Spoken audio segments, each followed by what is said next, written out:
I came to the college in '65. It was a very interesting time.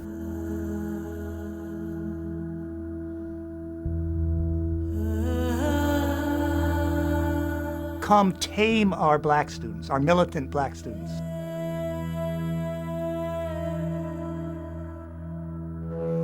It's pretty hard to live in America and not feel some sort of anger.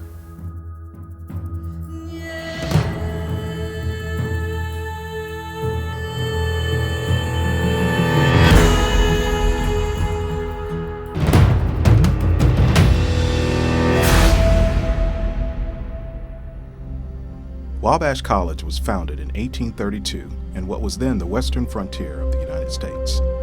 It is a small, liberal arts college for men located in Crawfordsville, Indiana.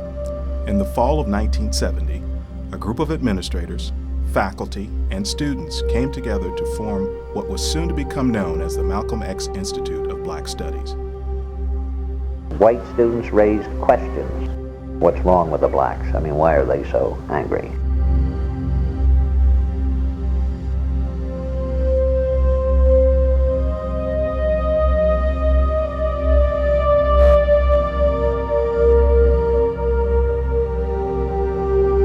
Very interesting time that it's hard for people to realize the emotional impact of that period. They said, help come tame our black students, our militant black students. There were like 7. The class of '71. Victor Ransom, Preston Green, Carlos Armstead, Anthony Partee, Dwayne Thedford, Keith Nelson, and Leroy Mathis. And these Wabash students were not radical militants, but they had a need, and Dick Traynor became dean, with Dean Moore as well, and they had a commitment to work with the black students. We got the Malcolm X Institute, a little 2-story house that we were allowed to use, and we started the Malcolm X Institute. The creation of the Malcolm X Institute of Black Studies was the culmination of years of confrontation and change. The landscape of higher education had changed, but even in 1970, the name Malcolm X was still controversial. The mission of the Institute grew out of the values expressed by Malcolm X and adapted to meet the needs of the entire campus.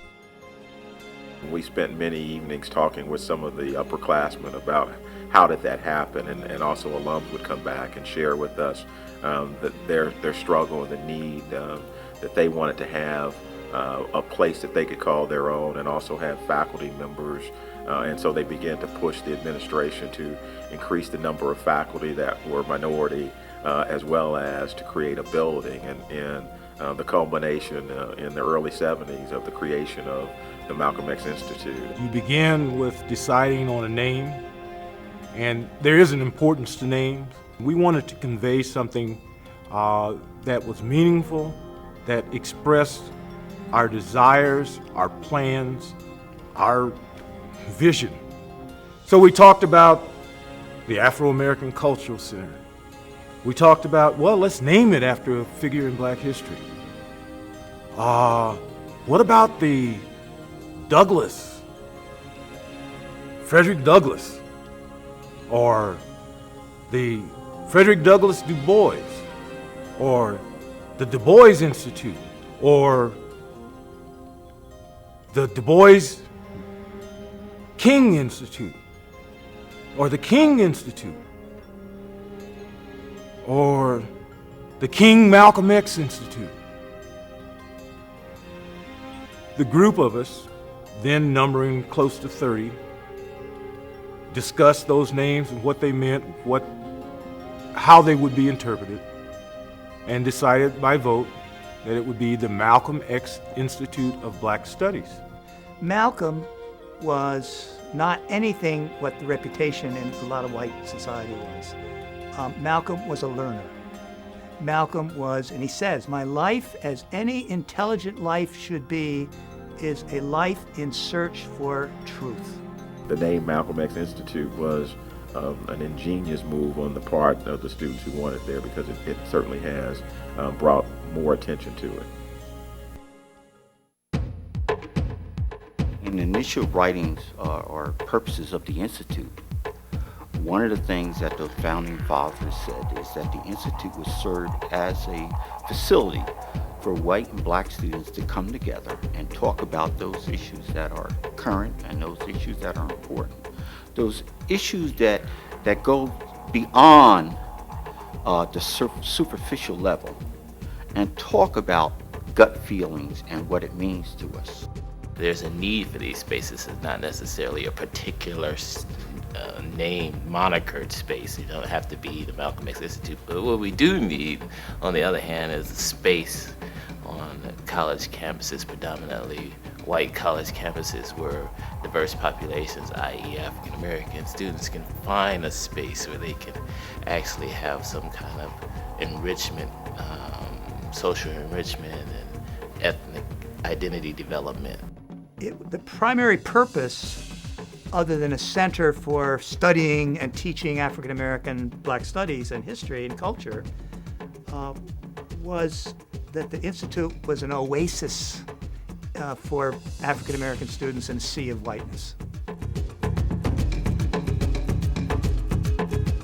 It was a place of identity, of discovering who you are as a person.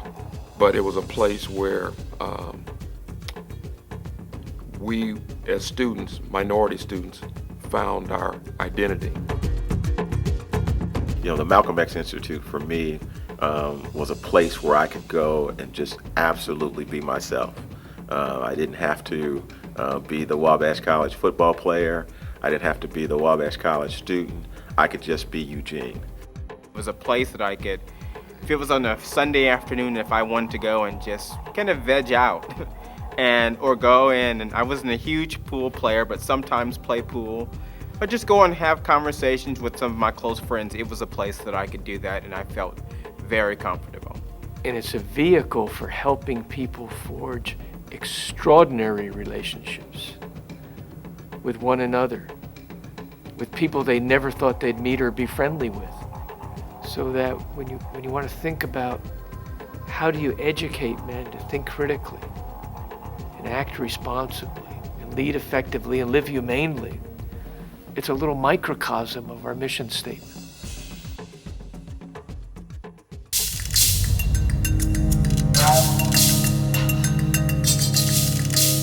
Horace Turner came to the campus of Wabash College in 1972 as the director of the Malcolm X Institute of Black Studies. He would remain until the summer of 2006. Obviously, one of my first roles in 1971 was to find someone more appropriate than me to be director of the Malcolm X Institute of Black Studies. And Dick Traina, as a dean, was terrific. I mean, he was proactive. I think he flew to New Jersey to talk to both Horace Turner and Rob Johnson. Rob Johnson has served as the track and field coach for Wabash College since 1971. He was one of 5 assistant coaches for the 2000 Olympics held in Sydney, Australia. Dean Trainer at the time was in the New York area. He came out, introduced himself, and told me that there'd be an opening in a year or two. Please consider applying. And I said, yeah. And lo and behold, the opening did come about. My coaching buddy, Horace Turner, was having difficulties with his athletic director. And he was getting frustrated. I said, well, they're looking for a person out at Wabash. In some ways, he, I think, represents Wabash to generations of students and has been here to help develop the programs at the center. I don't think it's an exaggeration to say that Horace has been a father figure. He probably has, to his credit, a dozen degrees. His impact on me was just in terms of being an 18 and 19-year-old student coming into the college. Horace was a person between himself and Coach Johnson, letting us know the challenges that we were going to face. I think the caring attitude that Horace Turner had on me has a big impact today in terms of my involvement with the campus. And so the great accomplishment of that, of really the first year, other than just getting the building started, having a library, starting a speakers series, it was to find a permanent director. Thankfully, by 71, 72, we got Horace Turner.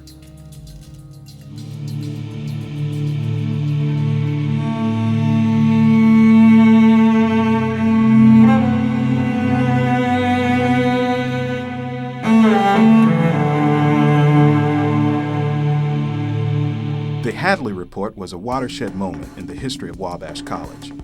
Led by David Hadley, professor of history, the concerns of minority students came to the forefront. The challenge was not in gathering the information, but rather the reaction to that information. We were so busy fighting little battles out in town or on campus, pushing for more black faculty in town, trying to get the sound to be more sensitive to issues of black students, especially as they go downtown late at night to eat. That you're in such a battle, you know, you're concentrating on so many different things that you just don't have time to think about it. We had a faculty member, Owen Dustin, who at every opening faculty meeting would ask the director of admissions how many blacks there were in the class. And the admissions department, I remember, always felt that, number one, we did not actively seek minorities. It never provoked any debate or discussion. It was just there like a needle in the rear end of the administration. That's how it was perceived, you know. Why aren't we doing more? As institutions evolve, and the issues are certainly different than the issues of the early 70s for many African American students. When I entered Wabash in 1979, there were 10 current African American students on campus, and my class brought in 8 additional. It was kind of interesting, Crawfordsville being a very rural community and the campus being rather small.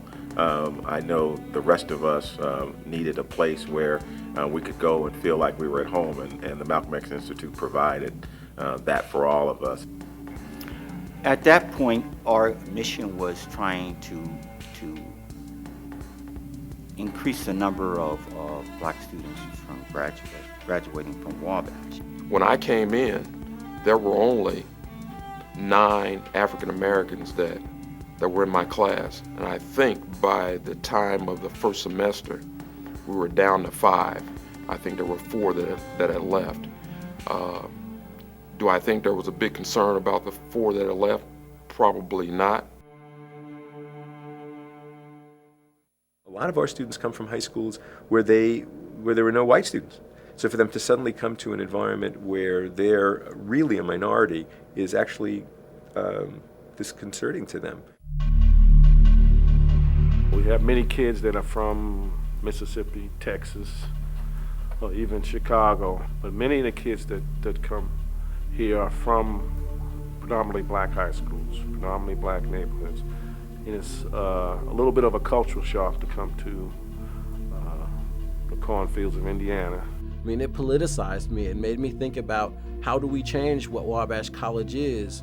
What is the meaning of tradition? Tradition has different meanings for African Americans, where historically we were excluded from, you know, getting access to higher education before the Civil Rights Movement. We wanted to be heard, and I think the Institute was a vehicle by which we could do that. It's a very difficult role for students on the campus. They have all of their classwork to do. They have all of their outside activities to do. And then we ask them also to represent African Americans. We inadvertently and unthinkingly put that burden on them. I think back, and Coach Johnson will mention it at various points, that it's because of students confronting the administration that he and I had been hired here at the college. That if they didn't carry the banner, we wouldn't be here.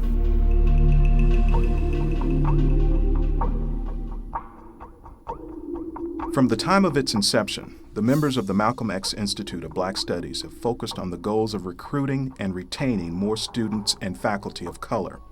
This focus emerged from a concern of the college administration's commitment to this goal. We're here to learn. We are not here trying to help Wabash understand the importance of diversity. Wabash should be telling us about the importance and demonstrating the importance of diversity. If one didn't bring up these issues, I'm not sure we would be progressing here at Wabash College. One case in point is the college and its hiring of black faculty. And that's where that frustration comes in. Well, I came to Wabash back in 1980 and to teach American literature.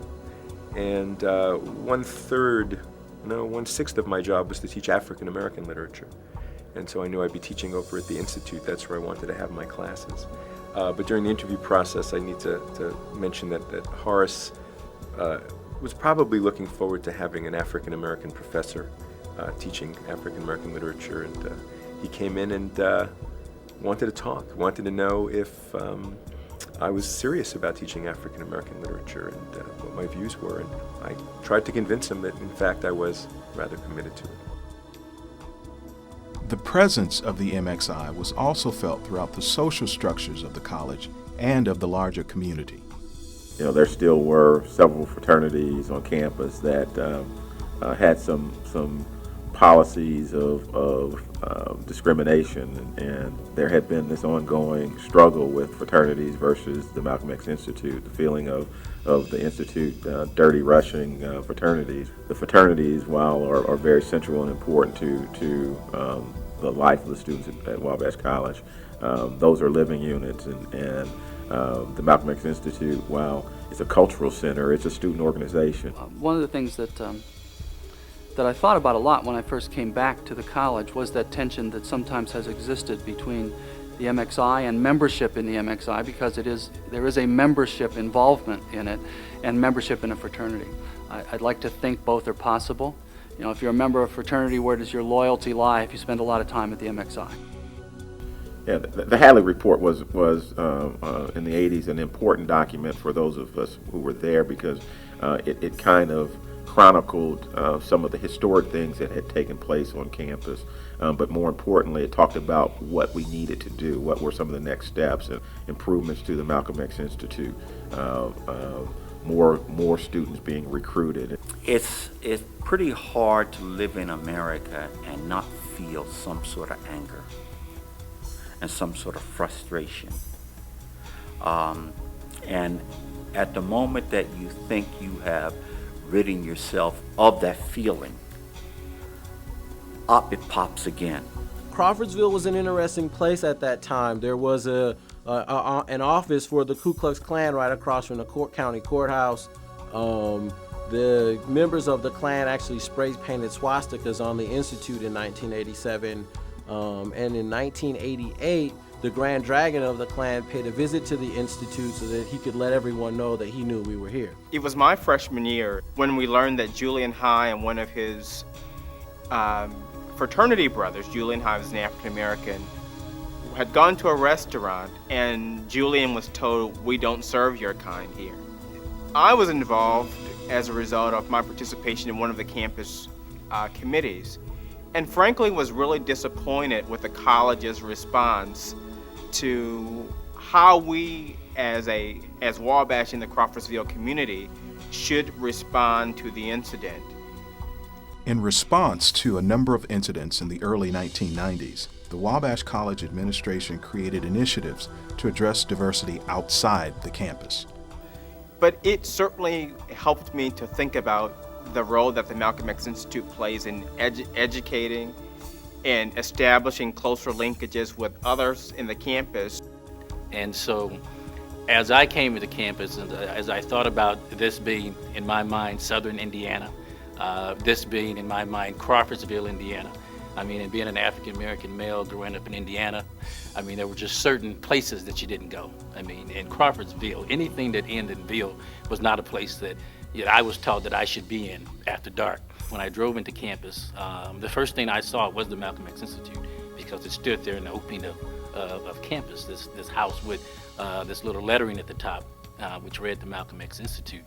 And the Malcolm X Institute helped to help me to already begin to think of Wabash in a different way than what I had thought as I was coming into campus.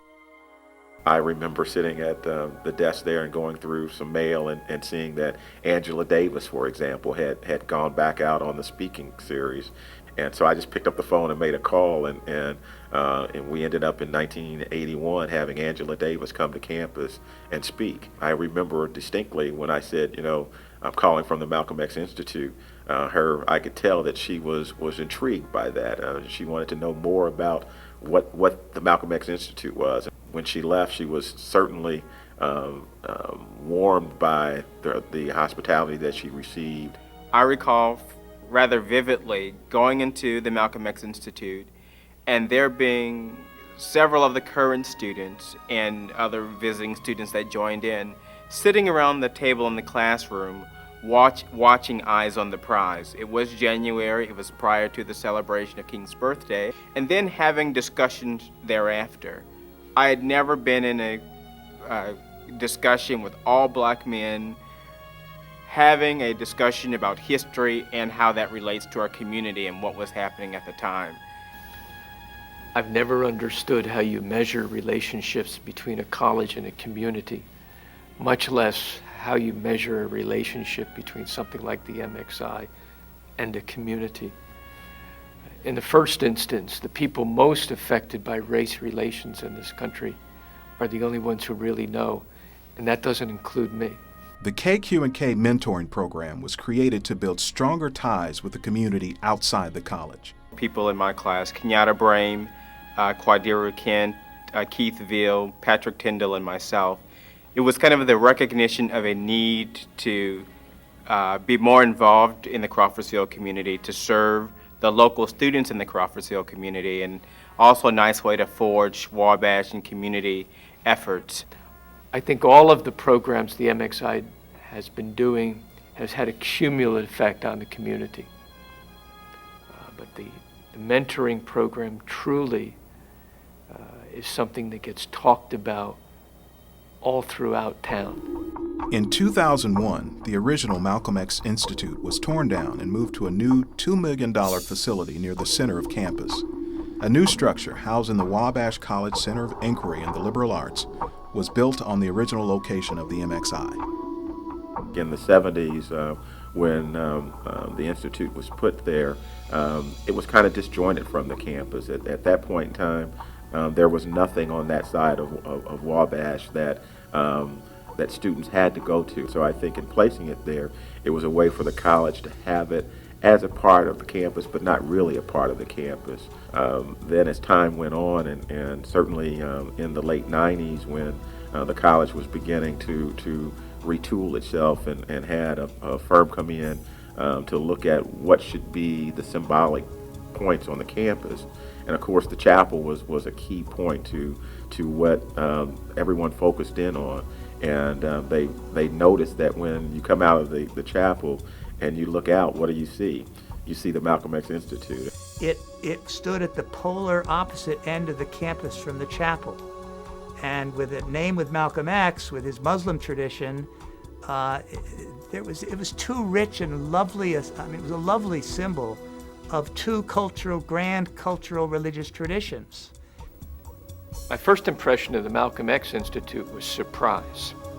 I had read about it in the materials sent to me as a candidate, but I hadn't realized from those printed materials that it sat on the edge of campus, on the other side of the street. I frankly was concerned about the image of it being on the other side of the street and wondered whether there was meaning in all of that. I learned over time how it all came to be about, how it came to be located in that house, and what a wonderful attachment there was to that house. I also learned, as the Institute grew, that the house wasn't serving the purposes as well as it might. We contracted with engineers to see if we could add on to the house, and we could not. It just wasn't built well enough for that purpose. And that's really the origin of the conversation about moving or relocating the MXI. We argued hard and lost eventually. The president, I think, wanted that spot for some of the same reasons, for some other building that went in there.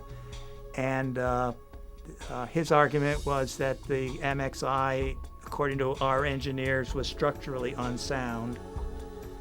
I said, why are we all of a sudden now saying it's structurally unsound and can't be saved or fixed up? Why didn't you fix it up 3 or 4 or 5 years ago? All of a sudden now it has to be torn down. The interesting thing with that is, yes, the old building was collapsing on us.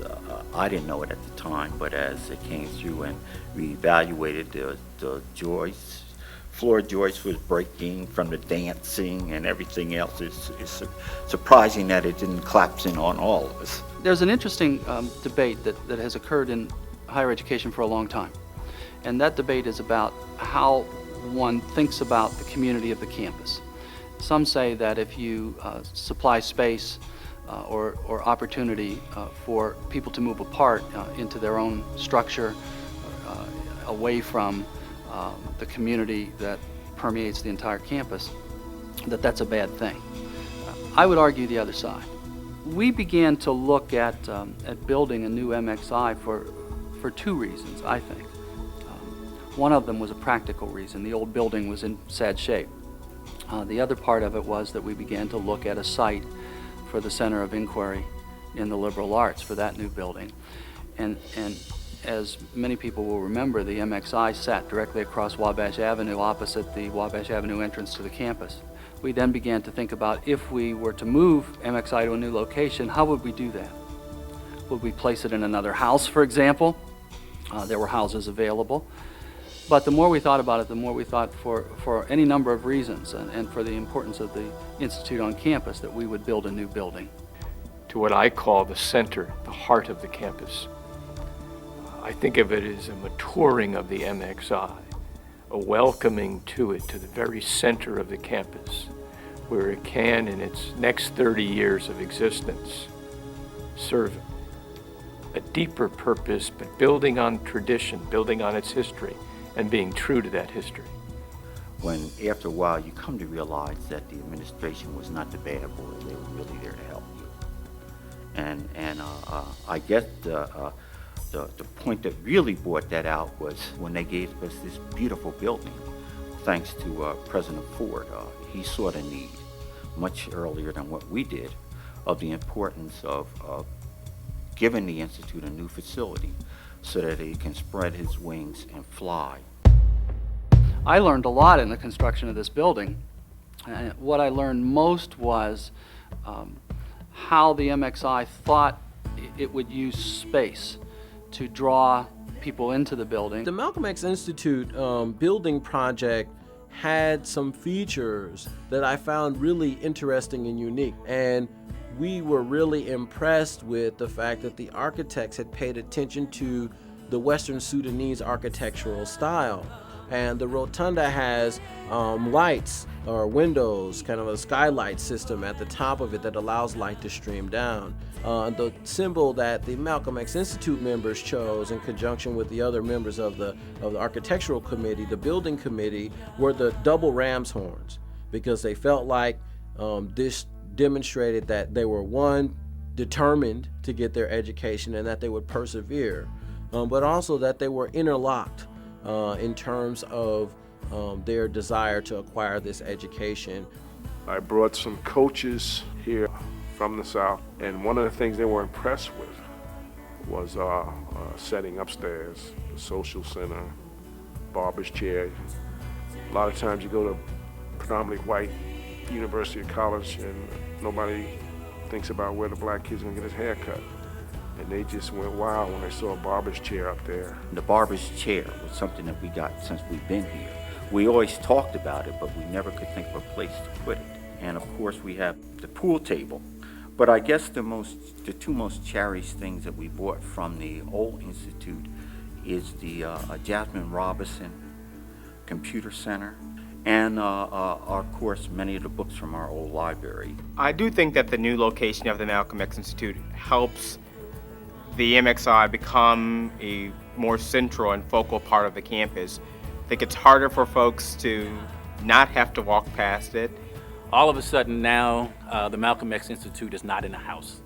The Malcolm X Institute is now more inward in the campus now, which means that the Malcolm X Institute, everyone notices it now. The perception is not hostile, it's not militant. I think that people feel more at ease to come here. One of the great things about having the Institute is that essentially it's an African American space on a white campus. So I think it's great that we have this place, but I think it's also great that majority white students and Hispanic students get to come to the Institute and have classes and have kinds of discussions across racial lines that really there's no place else in our society where we're actually having these kinds of discussions. Change is always happening, and while I really enjoyed spending time in the old building, I think it was time for something new. Now that we have the new building, the numbers of students that are involved in the Malcolm X Institute has grown. The diversity of the students involved has grown. The number of people that go in and out of the building has changed. The number of activities that goes on in the building has changed. I think it's great that a lot of different faculty members want to teach different courses here. I mean, I think that's important. The Institute shouldn't be seen only as a zone where we're dealing with race, but I would turn that around a little bit and say I hope it could be an inspiration for the development of more courses that do deal with issues of race. I think it signals an institutional commitment at the level of facility. I mean, in regard to now this building meets a college standard that the other buildings reach. But the interesting thing with that, and I appreciate the college and especially led by Andy giving us a new building. The building becomes a blessing and a curse. A blessing in this beautiful facility, the square footage and the air conditioning and the new computer rooms and all is fantastic. The curse is everybody wants to use it. As the move was made to the new building, the mission of the MXI was evaluated and refined. In turn, its impact on the greater Wabash College community evolved. So the challenge becomes is staying relevant, if you will, and I think the Institute has had to evolve so that it can be relevant, and I think that's one of the great things about the new facility because it does bring relevance. I don't think the building of the new MXI and the MXI itself has changed the outlook of our African American students. I think the impact really has been on our majority students. I see the MXI as a powerful ally in helping us implement our mission to create the next generation of leaders.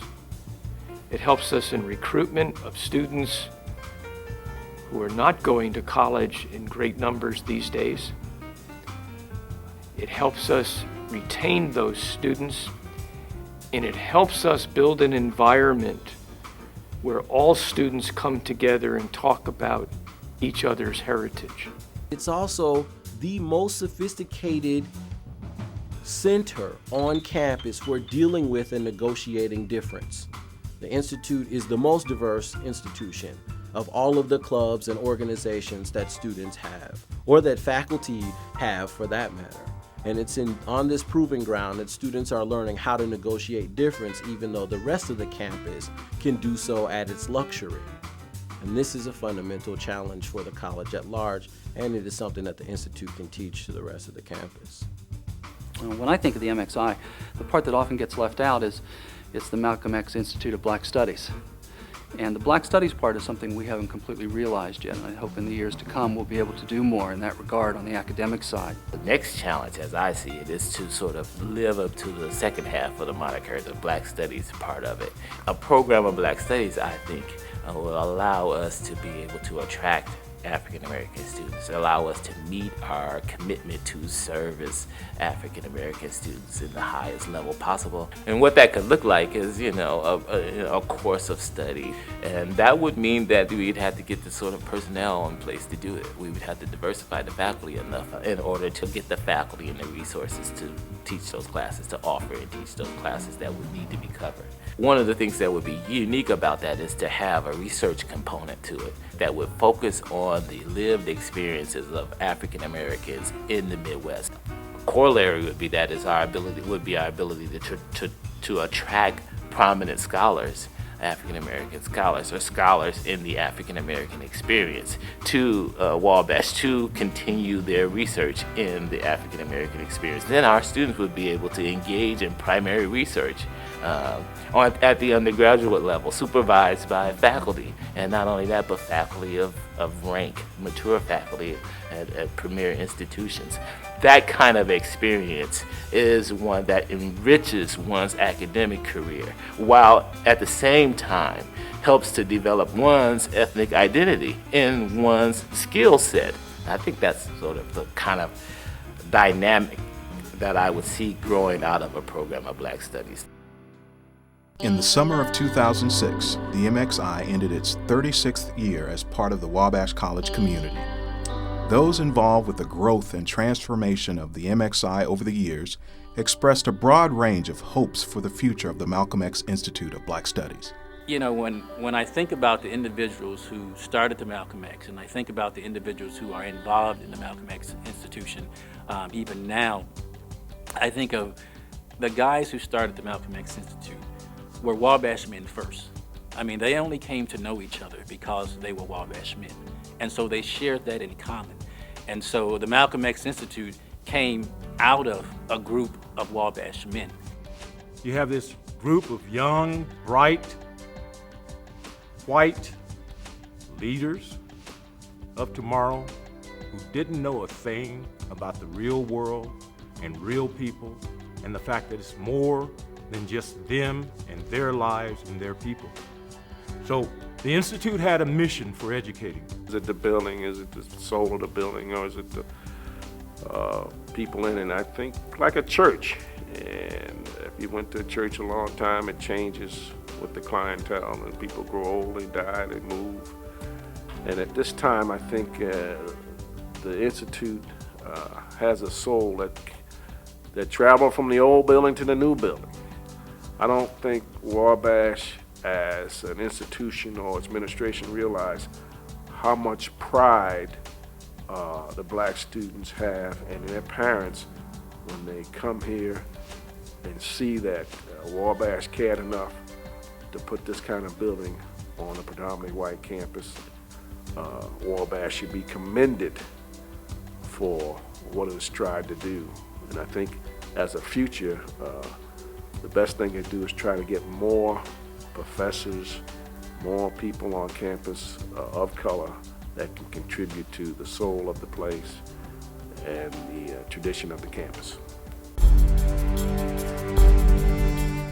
Wabash got paid with every black student that came here because their presence forced a lot of individuals who had not confronted a world that was different than the world they grew up in, experienced that world. They had the opportunity to better understand that world because they were able to talk to people who were part of that other world out there. It was demonstrated that there was value in that other world. So Wabash didn't really give us anything. We paid. We paid through our experiences, both the good ones and the bad ones. And we paid because we went forward. We didn't let anything stop us. And sometimes you get alums who say, well, the Malcolm X Institute isn't what it was 10, 15, 20 years ago. My response is that it shouldn't be, and we shouldn't, as alums, dictate it, because it's so important in the students' development that they have the opportunity to shape and mold the Institute for what it needs to be at that particular time. one has to understand that if you want to move ahead, you have to be willing to change. You have to be willing to confront and look at the biases within yourself and move on.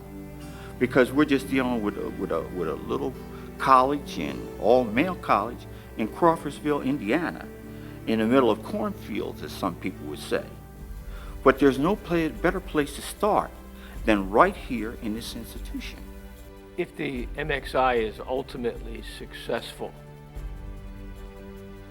it will be just another college building, just another college program. That the races will come together well enough in this society in general, and Wabash in particular, not to need that special attention, that special support. As long as the name Malcolm X is on the building, it's always going to be one of those buildings where people are going to say, why is this here? They're going to say, what role does this play? Wabash needs the Malcolm X Institute as much as the Malcolm X Institute needs Wabash College.